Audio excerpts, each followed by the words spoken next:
when I told, you know, the doctor as a young teen Yeah. that I wanted to be a nurse, it was like, yeah, okay, pick something else. Like that's the worst job you can pick for yourself as a CF patient. Yes. But I just didn't want to settle for that. I was like, I know this is what I want to do. Yeah. And I don't really want someone to tell me that I can't do it because in case something bad happens. I think I just thought I'll just navigate it.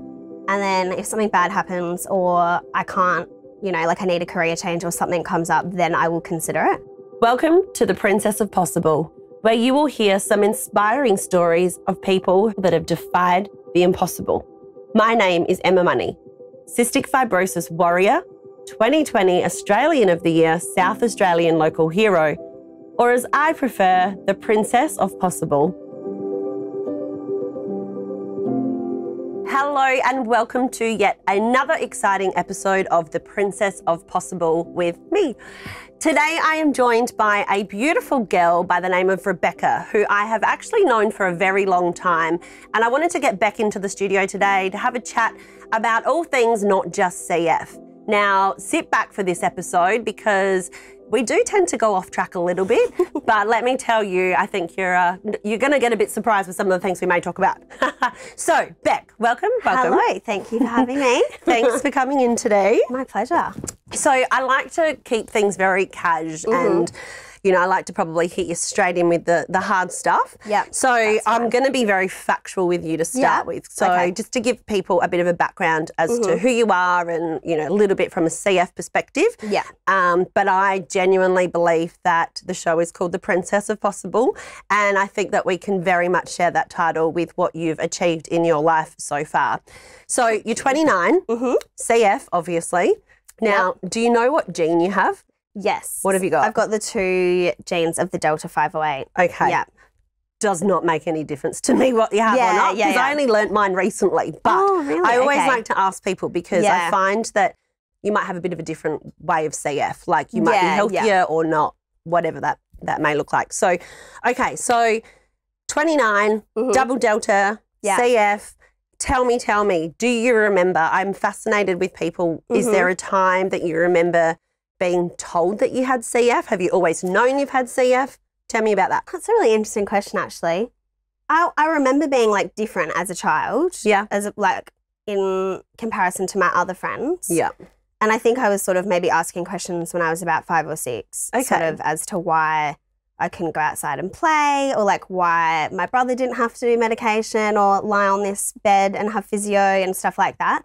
I don't know if like I actually got told you have CF. I think it was just more when I was asking questions, Mum was very willing to answer them. But also as a kid, I guess you just don't really, you don't really get it. Like it doesn't really make sense. But I felt really like hard done by, I think, when I was a kid more so. Okay. Because you just want to go outside and play. Yeah. And then, you know, you can't, I suppose, or you're coughing more, or at school the physios come and they take you out of lunch and then you have to do medication and just stuff like that. That's interesting because I think a lot of people don't realise growing up with cystic fibrosis has an impact every day. Obviously, before your day starts, you go and do medication. Yeah. And then, like, throughout school, like you just said, you would have visits from the physio or the nurse. Yeah. So you pulled out of class and... Yeah, or like Mum had to get me up earlier in the morning to do my physio. I mean, I think most of the time Mum said I fell asleep during that, but it was just little things like that would kind of interrupt your day. And like you know, you had to take all your tablets, you had to do all this stuff, and like, you know, it's a lot, isn't it? It was a real inconvenience to me as a child because I just wanted to be a child. Yeah. And how do you tell a child, no, you can't do this because you've got to do this and sit on a nebulizer? You've got to get up at 4 a.m. to go to the hospital to have anaesthetic, and it's just, I think as a kid, like I just did as I was told. Yeah. And like I knew Mum was all over it, but it was just, I don't know. You just feel different even though... We don't look different, and that's probably hard as well. Yeah, as a kid, you look like everyone else. Yeah, you just feel different, and then I guess as you get a bit older, you start to piece together sort of what's actually going on. Did you spend a lot of time in hospital as a kid? Yeah, I did actually. I spent a lot more time in hospital, I think, as a kid than I do now. And why do you think that is? I don't know. I think just trying to figure out, you know, what they were going to do as far as like the PICC lines or the port, and I think I just got more infections from school and things like that. Do you think from being Do you think from being sicker as a child, I mean, I know for me, I sort of always think of the Miley Cyrus song, The Climb, because I think we had so many friends growing up that, you know, we all were kind of trying to get to that top of that mountain, which every hurdle on a mountain was overcoming another chest infection, loss of lung function, you know, winter, ultimate killer. Yeah, but I think as you sort of get to the climb, you sort of made it. And now as an adult, life seems to be very different. And it's so different. I think like now I just sort of reflect on it and it's like, if only I knew then kind of like what I know now. Like I was sometimes afraid to think of the future, but when I look back now, I'm like, I wish I told old self, like my old self, this will all be worth it, or, you know, you're missing all this school, but you know, it's for a reason. I don't know, just a lot of stuff. Like a lot of my childhood, like thinking back, was in the hospital. Yeah. But I actually, weirdly enough, have quite fond memories of the hospital. Yeah, because like there was a pool and like there was a school and I don't know, it's like, a bit like a holiday. You did arts and crafts and like it wasn't as bad as it sounds. I don't know. Yeah, I think for people that don't understand what goes on when we go to hospital, it's, you know, you have a needle in for 2 weeks at minimum, having intravenous treatment. Yeah. And then throughout the day, I mean, the first few days you're always really off because you're actually unwell. That's why you're there. Yeah. But then you become, because we look healthy, that's often hard to sort of mask. Well, it's good to cover up the infections. Yeah, because you still look good and you think you've got all this energy, but you actually have this battle on the inside. Yeah, so definitely. I think growing up, you know, you spend a lot of time in hospital. The time frame has to be that period to allow the antibiotics to work. Yeah. So halfway through an admission, when you talk about the pool and all the fun stuff. Yeah, like you kind of perk up a little bit and then you get things to look forward to. You become healthy in there, but you're stuck in there. Yeah, you're stuck in there for the 2 weeks, but you definitely get a bit better and you get, you know, a visit from the arts and crafts lady and you do some fun stuff. Yes. Go to school and you get a laptop. I remember I got to play on the laptop all the time and like, you know, that was... So it made it normal. We were pretty lucky in that sense. Like we got a lot more, we got a lot of attention to like keep us, you know, because we were in there so often, like we got a lot of things from CFSA and the nurses and like we knew them and stuff like that. So it was, I actually, have quite good memories of that. But there are certainly memories that I don't, you know. Things we don't need to go. Yeah, we don't like to think about. But apart from that, it was... Did you ever find that you got scared? Like, you know, there's such a... and hopefully we're starting to change this, especially in recent years, but for us back in the day, there's such a mindset around, you know, we've got a life expectancy. And then when you're in hospital all the time... And me talking about the climb before is, you know, I think when, especially girls and boys, when we go through puberty and all of that, our bodies go through so much in order to fight to go through these development changes, let alone having a life-threatening lung disease. Yeah. Once you make it through that and you sort of peak to become that, you know, adult, so to speak, it's a whole new ball game. So you've started the climb again. Yeah. Did you ever find there were times that, you know, the future obviously did not look bright? And absolutely. Do you remember a particular time that something happened and how it made you feel? Yeah, once you start to get past the teenage stage, I mean, as a teenager, I did go through stages where I started rebelling a little bit, like with like not doing medication or being like, what's the point? You know, like if my life expectancy is this, like what's the point? Like I was just, you know, you get in this mind frame, which obviously isn't helpful. But then I think as you grow into an adult and things start to look a bit brighter, you do sort of like change out of that and you want to be the healthiest self. Like you want to do like all your treatment and everything because you want the best future for yourself. But I don't know. I think it was just sort of like when I started growing up and relationships and stuff like that, you kind of just think, you know, is this going to be, I don't know, like it's hard when you think you might have an expiry date to actually start planning. I think maybe when I hit like 20s, then I started to, I don't know if there was like a pivotal moment, but I think I just started when I was like planning, you know, my career and relationships and stuff, you start to think, you know, can I fit all of this? Yeah. Everything I want to do in my life in a few years. Like you just don't, you're trying to be realistic. You don't want to be morbid, but you kind of need to be realistic as well. And I think it was probably once I hit maybe like 21 that I was starting to be like, okay, is there any point in me going to uni? Is there any point in me planning any of this stuff. Especially when you've got the statistics around you, I guess, and doctors saying this. And you don't want to Google it either. That's a terrible idea. No, we do that. Never do it because it's just so off the mark. Like it's not and helpful. Everyone's different, I find, with their CF, case by case. Yeah, like we all have different severities, and I think that's... And, like, no one really knows one person's CF or, like, fertility or, like, anything else as opposed to someone else's. And, like, some people have more, like, gastrointestinal issues. Some people have more lung issues. Like, there's no... Everyone's individual, so it's just really hard to gauge how sick or, you know, like, it is hard. It's difficult. I think you're right with the time frame, though. You know, I agree. I think we need to, well, we shouldn't. We look to rush everything because we don't think we have time. Yeah. And then because that's sort of embedded into us from a young age, I remember looking on the internet, guilty, obviously, as charged. Everyone's done it, And we've all done it. And you start reading these things and going, shit, I've got this and this is going to happen. And then when you're growing up with other kids with CF and you're in hospital so much and you're seeing them slowly decline and then losing people, you really lose faith. I think one of the biggest things, you know, I love positive energy and people that can have that mindset and will go into where you went, you know, from a career perspective in a moment, because I think that's really amazing and very encouraging for other people. But tell me, you know, do you think that there was a time or a point in CF world, because CF is obviously for you, I think you're probably a good one to use as an example, that hospital was like a second home almost to an extent. Would you agree? Would I be right in saying that? Yeah. Yeah. So, you know, when do you get to a point, you know, you said in your 20s that you realise, okay, have I got the time to rush all this in? Did you just get to a point where you were like, this is what it is, I've just got to do what I'm doing and kind of hope for the best? Is that the attitude? Yeah, How did you go there? Like, I think, I went through my little stage of feeling really down about it and this and that, but then I just thought to myself, you know, I need to focus on what I can control. Yes. And obviously I can't control this, but I have some control over my medication and like how I, you know, go about my day-to-day life, which is obviously going to help my CF. So like whatever I can do to make it better for myself, I do. But in saying that, you have moments where you're just like, oh, I can't be bothered with this. And like, you know, balancing your CF or like your medication with your relationship life, your friends, your family, your career, like it's hard, especially like with shift work and stuff. Sometimes you come home and you think, I cannot be bothered doing my medication right now. Even though you're giving medication all day. Yes. You just like, you put yourself second a little bit. I think it's just making a conscious effort, which I still struggle with sometimes,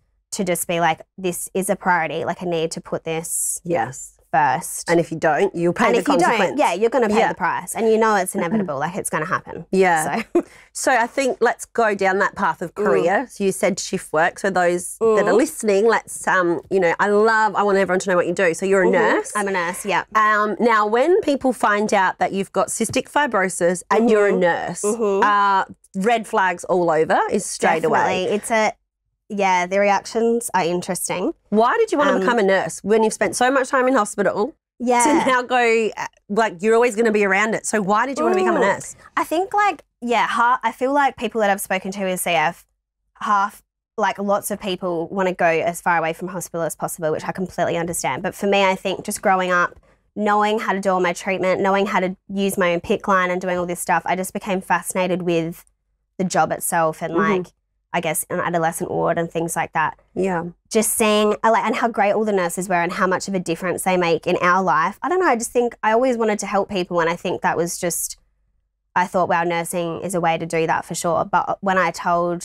you know, the doctor as a child, or not a child, like a young teen, that I wanted to be a nurse, it was like, yeah, okay, pick something else. Like that's the worst job you can pick for yourself as a CF patient. Yes. But I just didn't want to settle for that. I was like, I know this is what I want to do. Yeah. And I don't really want someone to tell me that I can't do it because in case something bad happens. I think I just thought I'll just navigate it.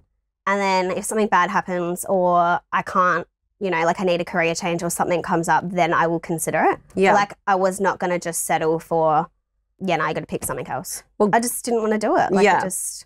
So 8 years you've been a nurse? 8 years, yeah, that feels really strange. That's a long time. How did you go? So we've obviously talked about you growing up with CF and spending a lot of time, and then obviously through your 20s. I'm assuming most of your 20s has been most of it has been as a nurse. Prior to that, did you go straight from uni, like from school to uni, and all those firsts as a CFer being a nurse? Were you outcast, and how did you go with bugs and infections? Because there's a lot of parents that don't even like their kids going to a local pool because they're petrified of cross-infection. Yeah. You know? Yeah. How did you go? I just tried to keep things as normal as possible. Like with my mum, it took her a while to get used to it, understandably, because she's worked so hard to get me at such a good place with my health. Yeah. So to tell her that I wanted to be a nurse, that was pretty full on for her. And I think I think I kind of outcast myself a little bit in a way. Like I would do placements, and I think I'd put a lot of pressure on myself, and like telling people I had CF and this and that. I think I thought, oh, they probably freaking out, I've got CF or this and that, but really they were quite accepting of it. Everyone was. Yeah, I think so you didn't hide it or anything. I didn't hide it, and I think when you're having coughing fits and things like that, you kind of have to disclose that you have CF. Kind of obvious. Yeah, or you just pack a day smoker. Yeah, otherwise they think you're just a pack a day smoker. Yeah. I felt like if I told people, like I thought, in this profession, if you tell people that you have something, they're going to be understanding. Yeah. It's the profession, but I think I outcast myself a little bit with it, and I had my moments, but I think the biggest hurdle with that was probably my family coming to terms with the fact that I was going to go on placement. I was going to put myself in situations where I was going to be looking after patients that had infections that I could catch. Did that worry you? Yeah, of course, it definitely did. Yeah, even now. I mean, you're still nursing. Yeah. I should say. It definitely does, even now. But I think if you are so open about your CF, like I am, that people that you work with and your managers and things like that are really good at accommodating it. Yeah. And sometimes I feel like I'm at a stage now where I'm confident enough to say I actually don't feel comfortable doing that because of my CF or just whatever. And people are really quite good about it, to be honest. Yeah. So becoming a nurse, CF has not impacted you negatively to stop you from going down that career path? No, I don't think so. I think because I'm in such a good position with my health, it hasn't stopped me. But I think if I was having, ongoing admissions to the point that I couldn't keep, like I couldn't even get through a roster without getting admitted, it would be really hard. I've thought about going into like different areas of nursing before, but I just love the job so much and like where I am, and like it's so rewarding that I just don't really. It's not a thing. It's not an option. Like, well, it is. Like, I'm realistic, but I just don't think I'm going to go anywhere else. I'm still very diligent with like, making sure I've got the right PPE on and everything. And I still am very aware that I do have CF and I need to be very careful. But I think I just do that in my own way. I don't really talk about it with people. I just get it done and then I think about it in my head. So for people that are listening and might have something that is what may seem, it's very cliche how I'm going to say this, but the impossible, right? That almost seems impossible. Yeah. But how, and you've made it possible, and how would you tell people that are listening, like what advice could you give someone who thought, maybe I can't do that because I've got this? Well, actually, you've defied the odds in that regard. So what advice would you give to somebody who may think that something isn't possible, but, I think just be realistic, know your limits. Yeah. But just don't let something define you. Like if you want to do something or you have like a dream, it sounds cliche, but I just don't think you should let it rule your life. If you have the control to take control of it and not let it, I feel like CF takes a lot away sometimes from someone's life, and I just think it shouldn't affect, if you can help it, your career or your dreams to a degree. If you have, if you are able to take that control back, I think you should. Yeah. But I think you just have to be realistic. You need to keep on top of your medication. You need to be honest with it yourself and with people around you, and you know, if you're comfortable disclosing it, I think you should, because I think people in this day and age are a lot more understanding maybe than like there's more long time awareness ago. about CF now. Like some people didn't even know what it was. I think most people probably have heard of it at least. Yes. So I think, yeah, you should just be open and honest about it and just navigate it as it comes. Don't like think too far into the future. Just go with it. Yeah. And then, well, for anyone, CF or not, I guess you know, almost in hindsight, where there's a will, there's a way, right? Yeah. Like it doesn't, like exactly what you said, it doesn't define you. No, it doesn't. Like Whatever, it might not be CF. Yeah. Like I just want to live my life, and CF gets in the way sometimes, and it does sometimes bring me back down to earth, and I think, okay, sometimes I forget I've actually got CF, or I just do my medication and other things like it's second nature, and then something happens and you think, oh, okay, I actually have CF, I need to, you know. Yeah, rein it in a little bit. Yeah, but then okay. There's other times where I just go on about my day and then CF is just a part of my life, but it's not my whole life. No. Like, definitely not. It's not who you are. It's just a piece of. Yeah, and it's just your mindset, I think, as well. But it takes years sometimes to change your mindset on this. I've really had lots of different mindsets with CF over the years, and like now I'm happy with the mindset I'm at now. But I definitely haven't always grown been into at this where you mindset. are. Yeah, like, but I think you just grow up and you mature. But I think over time, like as a teenager and stuff, my mindset was totally different to what it is now. So I think like more negative. So I think it's just, probably maturity a little bit too, I guess, maybe experience. Yeah. You said that you just want to live your life. Let's talk about that because life is fun.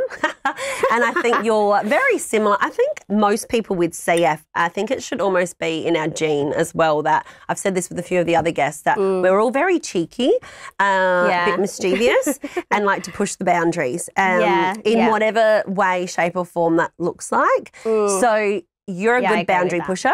I've had a few boys so far that I've spoken to, but from a girl's perspective, boundary pushing. Tell me, I'm going to hit you with a good one. Give me 3 boundaries that you've pushed. Not necessarily from a CF perspective. I mean, let's put CF aside because we've talked a lot about it. You as Beck, as a living life to its fullest, you've travelled. You've done, I've stalked you, you've done Sail Croatia. Travelling in Europe, oh my gosh. I think people today would be like, how do you travel and live the life that you live travelling? You can share some stories if you like about your Okay, I think I don't know. I think with travel, you just have to be like, I definitely do push the boundaries a little bit, but I think you do just need to be organised. Yes. With your meds and stuff. But if things go a bit AWOL, I don't know. I think you just gotta I think you just gotta live it up, honestly. Like, as in, for example, when I went on Kentucky, this isn't good. I mean, I don't think my mum even knows this, but I accidentally left all of my meds, like my inhaled meds, at the first hotel we went to.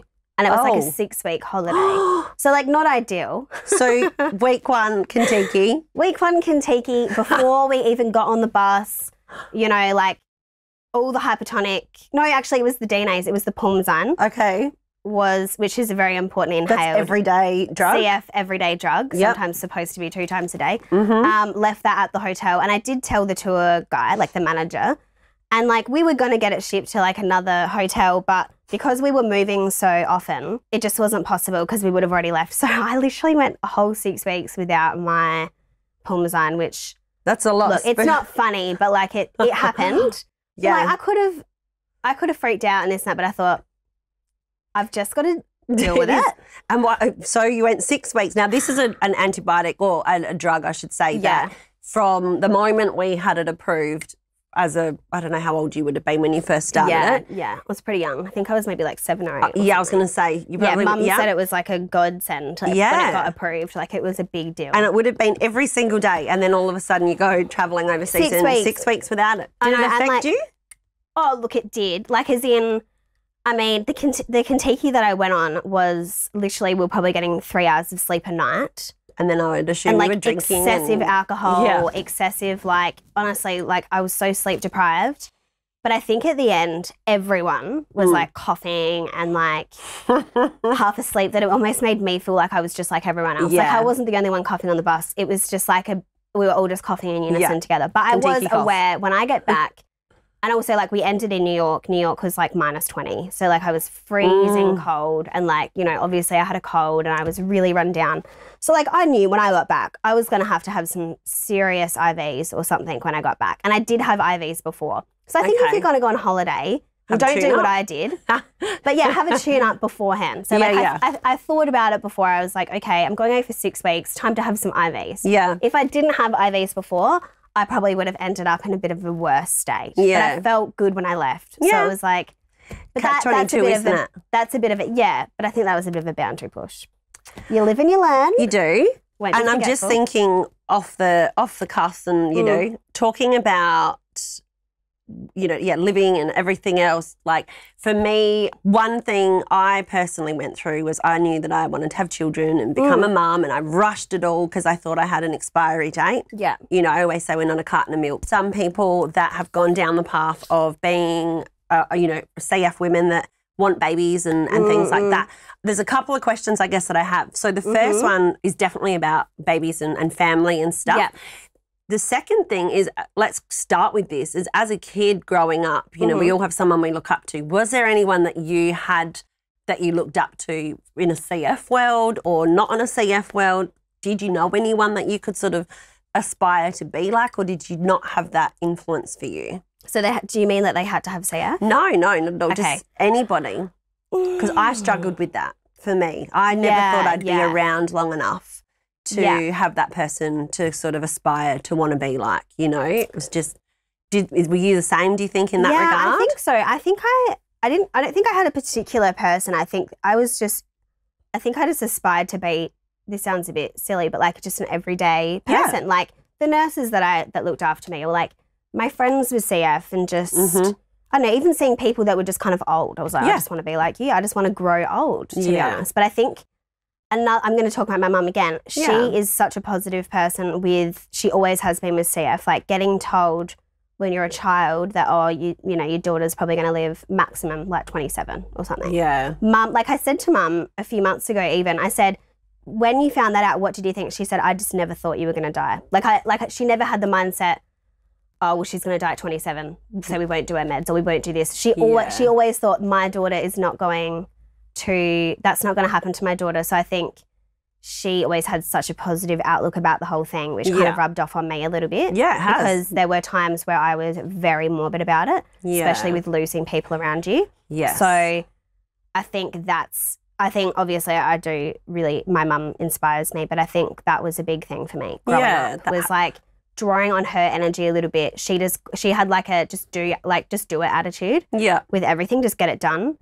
And I think her juggling CF in such a positive way was extremely inspiring for me. Yeah. But it's definitely rubbed off. Yeah. And I think talking about, I love talking about boss babes sort of in a roundabout way, and you are that because, you know, I'll share this with everyone too, that, you work full-time as a nurse, you've got CF, you've bought your own house, you know, you're living a very successful life, and if you were on paper looking at everything and hadn't put CF on there, you know, if we used you as a case study to the new families or people in general with a disability, how inspiring, like that you've been able to achieve all that, and it comes from having that positive foundation, obviously, your mum has very much embedded into you. Yeah, and I think, you know, if I didn't have mum or she didn't give me such a head start with my health at such an early age, I might not be here. Who knows? It's mentality, isn't it? Yeah. Having that mindset. Yeah, and I think that's just shaped me now as an adult, that now that I'm in charge of my future and my health and my, you know, my everyday life. Yeah. And obviously I live alone. Mum doesn't live with me, but we're obviously very close.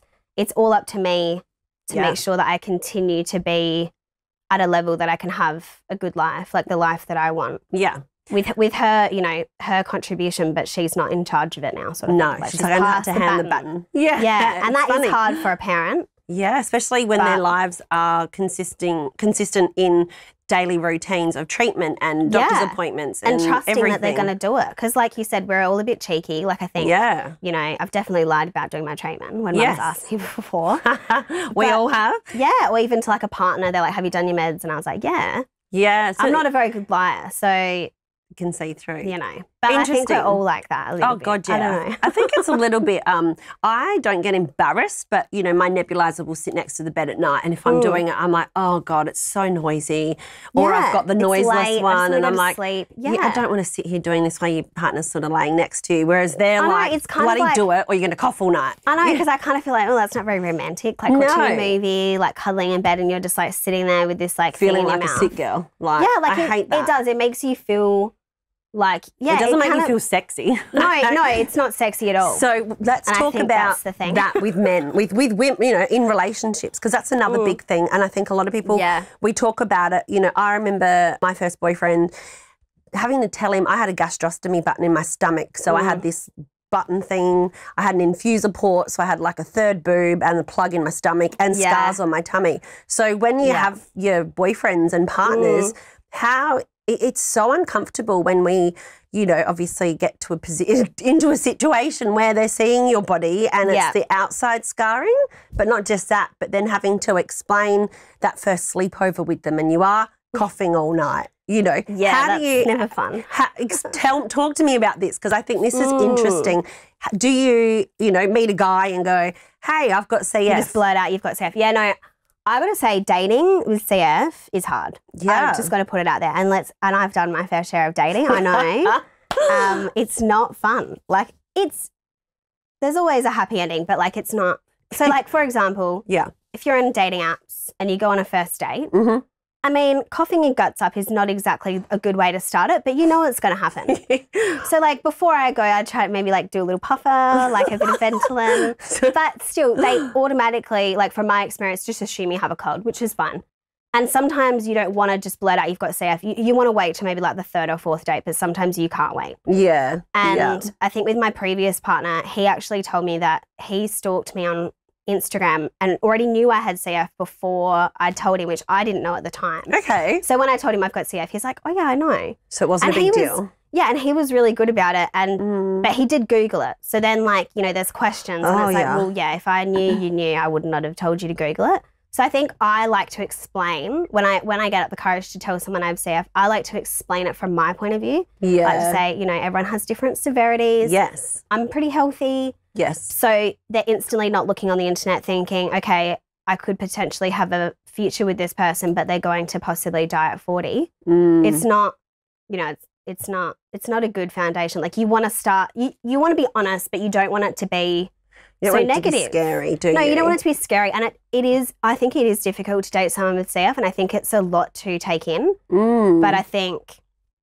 it's just, I guess, maybe easing them into it a little bit. I found like even getting the doctor to talk to them. Yeah, so interesting. Like with my previous partner, he came to one of my CF appointments and like he saw the lung function and like, you know, the behind the scenes stuff that people don't see. Yeah. And then he had a few questions that he wrote down. Oh, wow. In his phone, very organised. And he asked the doctor straight up, what does Beck's life expectancy look like? Or how did that make you feel? Because that scares me. Like I thought it was really sweet that he wanted to be so involved. But it made me a bit sad that he had like thought so much about the life expectancy thing. Because I guess, of course, I'm going to say, oh, life expectancy thing is not a big deal at all. Yeah. Because I've had 29 years to deal with it. This is something new for him. So I think that made me sad that was something really important for him to ask. Yeah. But it's so necessary. And I think the doctors are very positive. What was your doctor's response? They just said, I think Rebekah's life expectancy is going to be as long as anyone else's if she continues the way she is now with the new advances and things like that. This was pre-track after. I think as well because like at our age, like I'm almost 30, you know, we're talking about in like your relationships, you're talking about children, you're talking about marriage. So I think someone that enters into a serious relationship with you obviously wants to know that, you know, you're going to be around for a long haul, like the long haul, hopefully. Yeah. And it's hard because again, we talk about an expiry date and you mentally being positive, but when you do meet someone and start that relationship, and like you said, you know, you want children. I know that we've talked about that. I do, yeah. You know, becoming a mum with CF, I can tell you from my own experience, it's bloody hard work. Getting pregnant and the getting pregnant side is the fun side.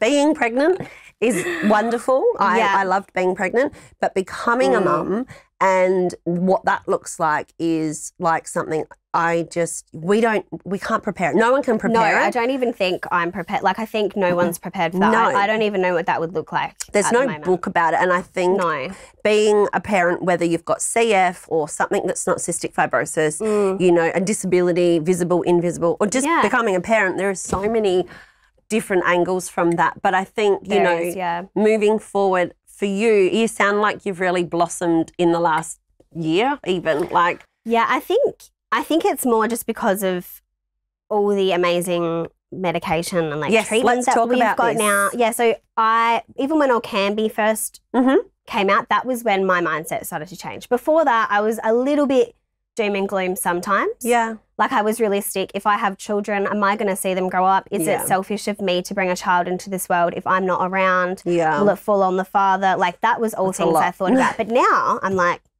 yes, you can do it on your own. I can do whatever I want. Well, that's what I think. Yeah. It's a whole new Orkambi was this, you know, I've obviously started Orkambi as well. Orkambi was the life-changing drug for so many of us. And I've asked other people that are on it how they made them feel. Tell me, how did Orkambi make you feel in a sentence? Like, it was promising. Like, I think it was the start of, it was just like a glimmer of hope for everyone, I think. And like, we waited so long for it to get approved just to know that like everyone's voice was heard with like all your efforts with raising awareness and everyone else, you know, like rattling like around to try to get this out in the open so they would approve it. I think that was the start of the domino effect of then being on the next drug and the next drug. And I think that was, so it was just like hope.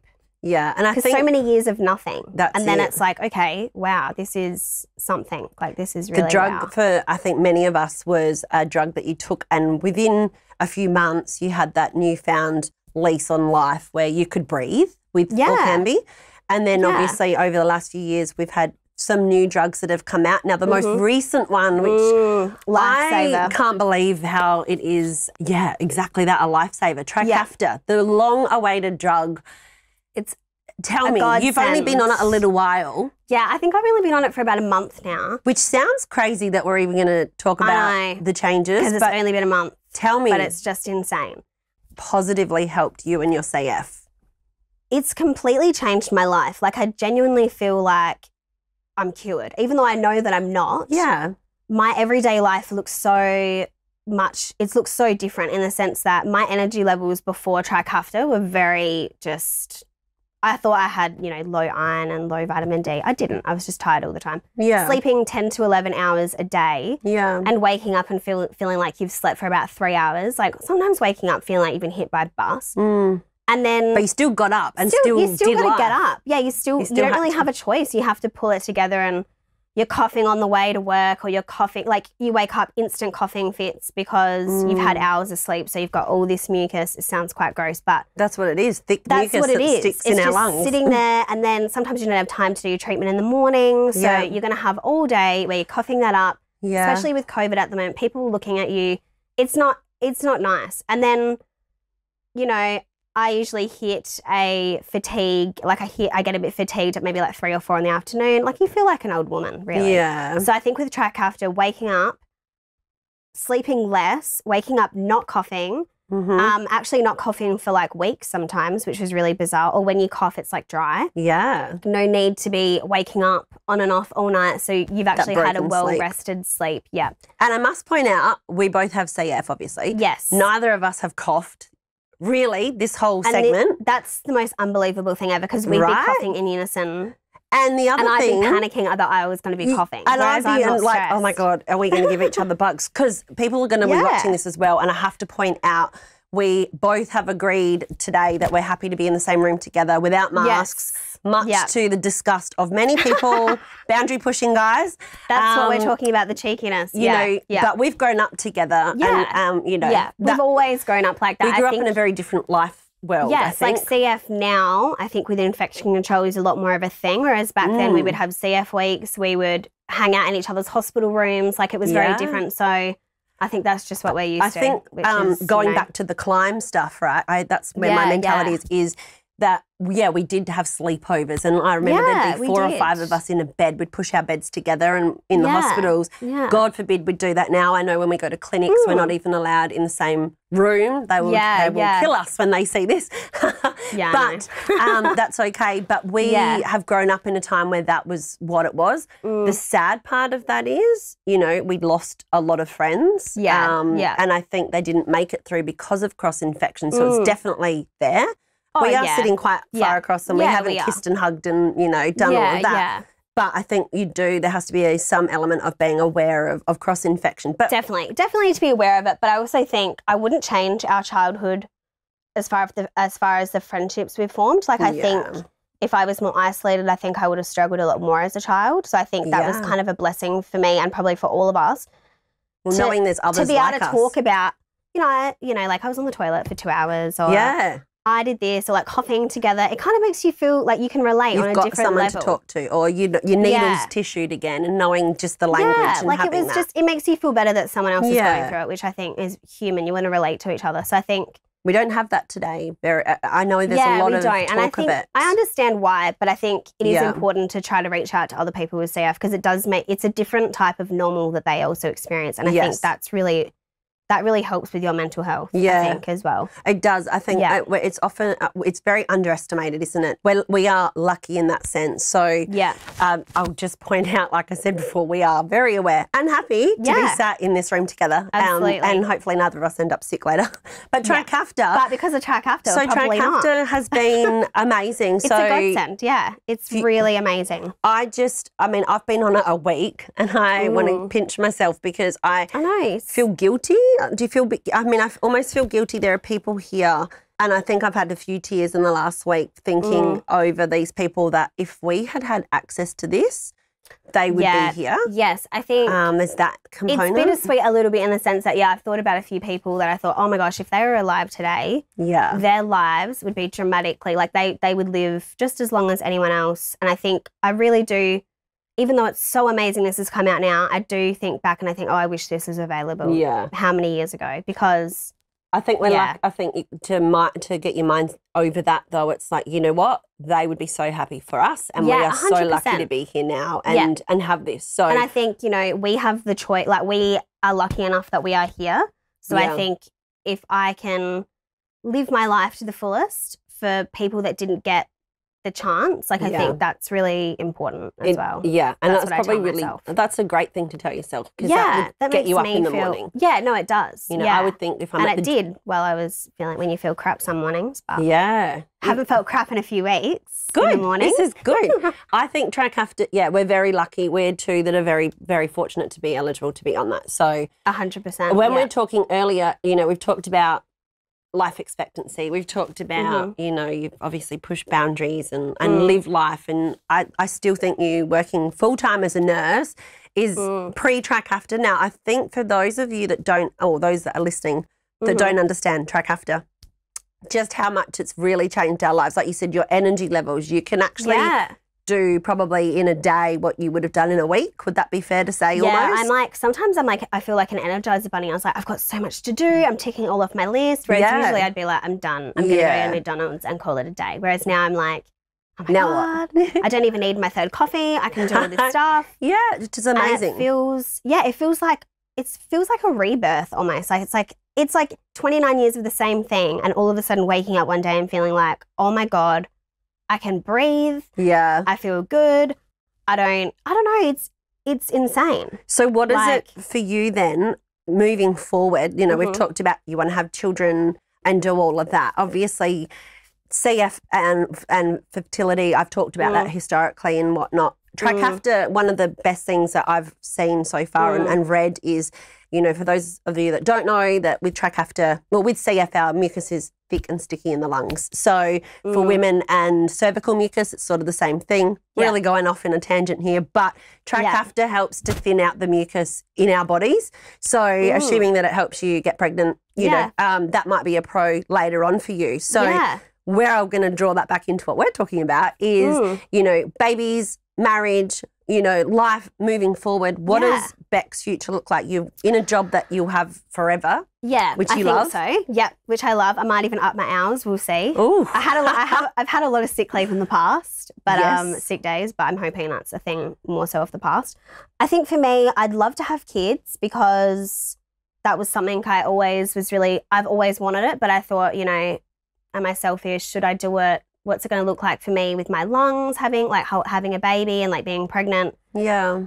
You know, can I even get pregnant? Now I feel like I'd really love to have children in the future. I'd love to get married. Mm-hmm. I'd love to experience all that stuff without feeling like The fear's I taken. need to rush this. Yeah. Subconsciously I'm rushing. Like I don't feel as rushed now. It's more just like, You got time. yeah, I've got time to think about it and be, you know, responsible to a degree. I just want to live my life, take my time. But yeah, Yeah. I'd love to have kids and feeling like, you know, that's actually an option and I don't have to do IVF or I potentially don't have to do IVF, Yeah. you know, that I could actually conceive naturally, Yeah. things like that. That's really exciting. So like it's huge, isn't it? I think for you, you're such a, when I put you in a little, like if I was to put a little frame around Beck, you know, I think you're such a great inspiration in the sense, like I've already said it a few times today, but you know, I love the fact that you've worked full-time, shift working, regardless, you work, you know, you've got your house,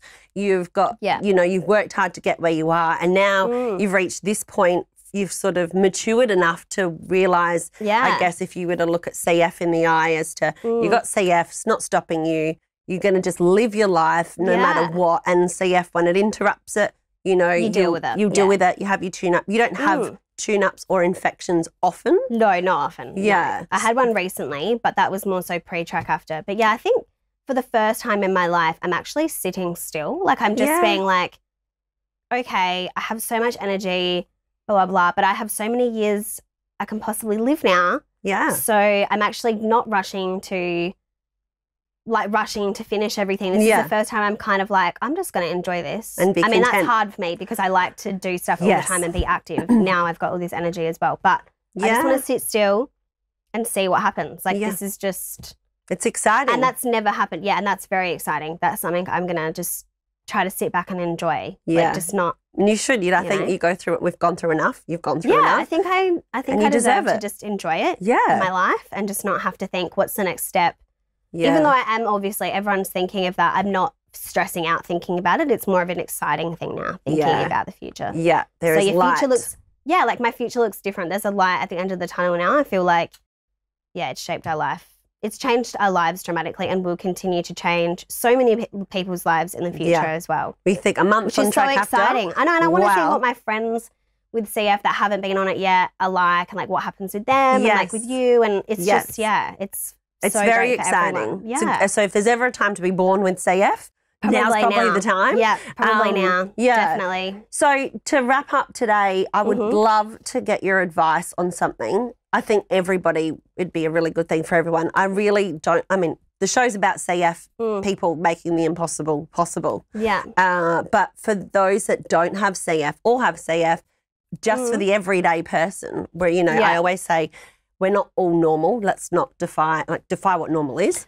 We're all different. There's no normal. Yeah. So for somebody who is feeling like they're having a bit of a shitty day and whatever their thing is, because we've all got shit going on in our lives, whether it's your neighbour, the man across the street or the guy that drives past in the bus or the mum that's got a car full of kids. We've all got stuff going on or know someone that does. Definitely. What advice would you give someone to get out of that negative mindset? I think something that I always tell myself, which always makes me feel better, is every time I'm having a terrible day or something really crazy's happened or whatever, I always tell myself this is temporary.